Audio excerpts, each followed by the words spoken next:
দামি বানাইলো, আমার থেকে জিনেরা দামি না, ফেরেশতারা দামি না, আমারে যে দামি বানাইলো কারণ কি? আমি বিড়ি টানতে পারি এই জন্য, মানুষের গালি দিতে পারি এই জন্য, ভোটের আগের রাত্রে 500 টাকায় বিক্রি হব এই জন্য। ভাবতে হবে আমার দামটা কেন? আমার দাম ইবাদতের জন্য। তাহলে আমি আল্লাহর দেওয়া পানি, আল্লাহর দেওয়া সূর্যের আলো, চাঁদের আলো, জমিনের ফসল, গাছের ফল, নদীর মাছ খাই, ঘুমের থেকে মাওলায় না উঠাইলে উঠার ক্ষমতা, সব ক্ষমতা আমার আল্লাহ। সেই আল্লাহর দেওয়া পানি, আল্লাহর দেওয়া মাছ, আল্লাহর দেওয়া জমিনের ফসল খাইয়া ওই আল্লাহকে চিনতে পারলাম কিনা যদি বুঝা যায়, হিসাব করে গবেষণা করবো আসলে মানুষ হতে পারি নাই। আজ আমাকে মানুষ এত সম্মান করে, আমার বাড়ি, আমার গাড়ি, আমার টাকা, আমার ছেলে, আমার মেয়ে, আমার ঘর, আমার ক্ষমতা, আমার সম্মান, সব কিছু আমি পাইছি, কিন্তু এই সম্মানকে দিলেন তারে তো পাই নাই।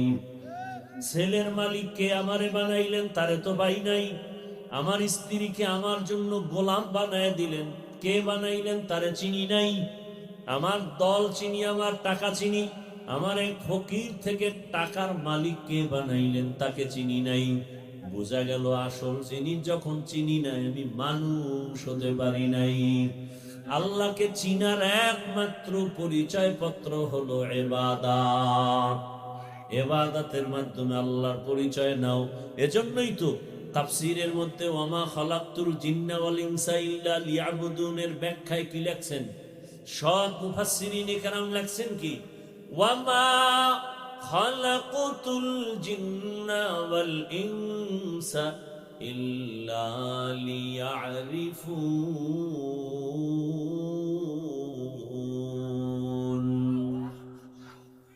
ইয়াবুদুনের ব্যাখ্যা ইয়ারিফুন, আরাফা ইয়ারিফু থেকে মারেফাত। মারেফাত মানে পরিচয় লাভ করা। কার পরিচয়? তাহলে আল্লাহ ডাইরেক্ট তো বলতে পারতেন আমি মানুষ আর জিন বানাইছি আমার পরিচয়ের জন্য, মারেফতের জন্য, ইবাদতের জন্য। কইয়া মারেফত বললেন, গুরাইয়া বললেন কেন? মুফাসসিরিনে কেরাম বলেন যদি ডাইরেক্ট বলে তাহলে একটা ঝামেলা হয়ে যায়। কি বলে? এ কথাই আল্লাহ বুঝাইলেন ইবাদত ছাড়া মারেফত অর্জন করা যাবে না। শরীয়তরা মুকদ্দম দার আকনু মারিফত আজ শরীয়ত নিসত বেরু শরীয়তহু তরিকতহু তমামি हकीकत में मुहम्मद के गुलामी। দুধের মধ্যে মাখন আসেনি, ঘি আসেনি, ছানা আসেনি। 10 কেজি দুধ এখন এখানে যদি একটা পাত্রে রাখে, বলি এখানে ঘি আছে, দুধের মধ্যে মাখন আছে, এই আপনারা উঠেন কেন? হেদায়েত হইছে না বিড়ি টানতে যান? চিন্তা করছেন আপনি কেমন ক্ষতিরে করতেছে এই বয়ানে? রহমতের নবী বলেন খায়রুন নাস মান ইয়ানফাউন নাস। দুনিয়াতে ভালো মানুষ তো ওই ব্যক্তি যার দ্বারা অন্যের কোনো ক্ষতি হবে না। অন্যের কি হবে না? উপকার হোক না হোক, কি হবে না? এটাই তো আসল মানুষ। পারলে উপকার করিও, না পারলে চুপ থাকো, ক্ষতি করিও না। পারলে প্রশংসা করিও, না পারলে চুপ থাকো, বদনাম করিও না। পারলে নেক আমল করিও, না পারলে চুপ থাকিও, গুনাহ করিও না। খায়রুন নাস মান ইয়ানফাউন নাস। তাহলে মানুষ হওয়ার জন্য ইবাদত লাগবে। ইবাদত কি? বলে মানুষের প্রত্যেকটি মুহূর্তে আল্লাহর হুকুমকে বাস্তবায়ন করার নাম ইবাদত। বুঝেন বুঝেন, প্রতিটি মুহূর্তে আল্লাহর হুকুম বাস্তবায়ন করার নাম। আপনারা কি মনে করেন? আমরা মনে করি, অনেকে বলে ইবাদত মানি বড় একটা পাগড়ি লাগাও, একটা তসবি লও, মসজিদে যাও, জিকির করো, তেলাওয়াত করো, তসবি টানো আর নামাজ পড়ো, ইবাদত শেষ। হ্যাঁ, আল্লাহর হুকুম যেখানে যেখানে তুমি থাকবে ওখানে পালন করো। সংসদে আসো, সেখানে আল্লাহর হুকুম তামিল করো। তুমি ঘরে আসো, ঘরে আল্লাহর হুকুম বাস্তবায়ন করো। রাষ্ট্র চালাও, রাষ্ট্রের বেলা আল্লাহর হুকুম বাস্তবায়ন করো। সমাজ পরিচালনা করো, সমাজের মধ্যে আমার রসুল কি আদর্শ বাস্তবায়ন করেছে তা করো। তুমি লাম্বা মুসরাইখা দাড়ি কেইটা এরপর মাস্তানি করে বলো ইসলামে আর কোরআনে রাষ্ট্রনীতি নাই। তুমি আল্লাহর কোরআনটাকে এত ছোট মনে করেছ? আল্লাহর কোরআনে এমন কিছু নাই বলার অধিকার কোন বেঈমানের নাই, মুমিন তো দূরের কথা। সুলাইমান পয়গম্বর গোটা দুনিয়ার রাষ্ট্র পরিচালনা করেছেন। ইউসুফ নবী মিশরের রাষ্ট্র পরিচালনায় অর্থমন্ত্রীর দায়িত্ব পালন করেছেন। বোকা পাইয়া মানুষের কয়দিন আর ধোকা দিবা? আল্লাহ হেদায়াত দান করুন। কি ভোটের আগের রাত্রে 500 টাকায় বিক্রি হবেন না? এরে আমার কলিজার যুবক, তোমার জাতি ভাইটা তো রক্ত দিয়া প্রমাণ করে গেল। টাকা দিয়া পশু কিনা যায়, টাকা দিয়া অমানুষ কিনা যায়, আমি হাদিকে কিনা যায় না। টাকায় বিক্রি হয় অমানুষ, টাকায় বিক্রি হয় পশু। মানুষ কোনদিন টাকায় বিক্রি হতে পারে না। আল্লাহ বলেন এরা মানুষ না, এদের চোখ দিছি দেখার জন্য, দেখে না। দেখে না মানে কষ্টের দিয়ে আটকায় রাখে না। চক্ষু দিয়া মা দেখবে সওয়াব, বাবা দেখবে সওয়াব, কোরআন খুলে খুলে তাকায় তাকায় দেখবে সওয়াব। বুঝেন কি বুঝেন? কোরআন না বুঝে পড়লে লাভ নাই। যদি কেউ বলে কোরআন না বুঝে পড়লে লাভ নাই, খোদার কসম সে বেঈমান। সে কি? আর আমি চ্যালেঞ্জ দিয়ে গেলাম, শুধু খুইলা তাকায় দেখবা তাতেও সওয়াব। কোরআনটা খুলে শুধু তাকায় তাকায় দেখবা সওয়াব, বাইতুল্লাহ দেখবা সওয়াব, আলেম দেখবা সওয়াব।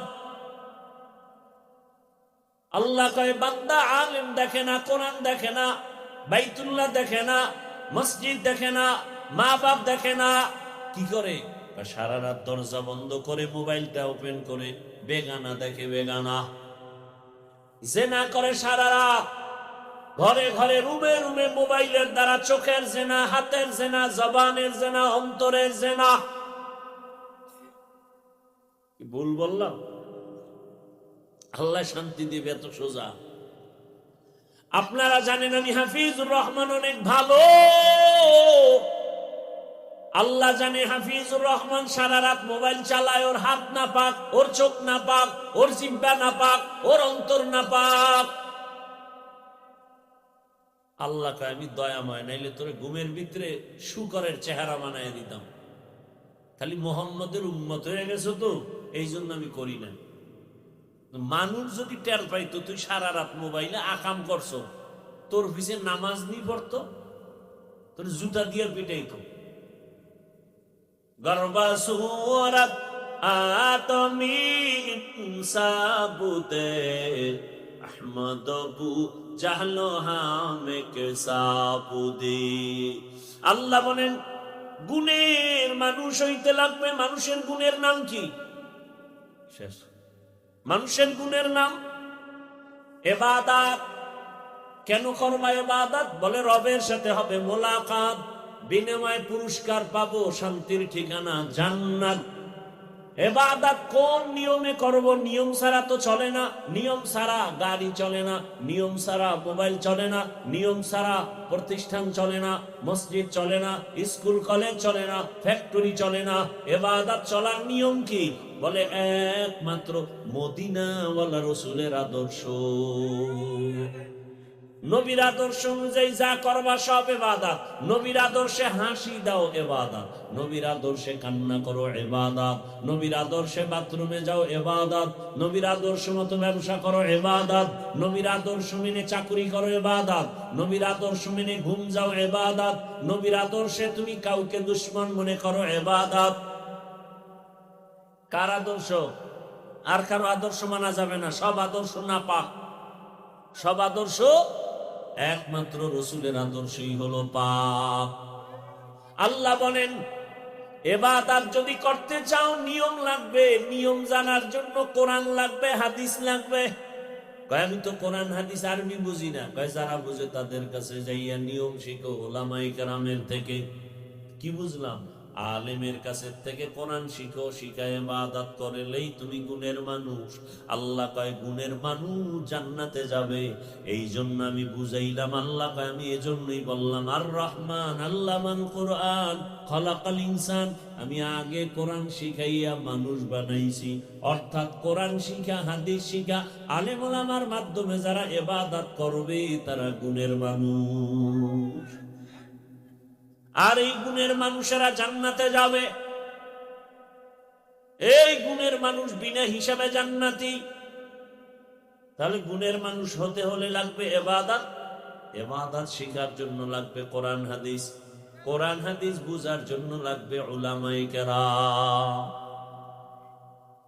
যুবক বাবারা, পর্দার আড়ালের মা বোনেরা, এখনো সময় আছে, গুণের মানুষ হও।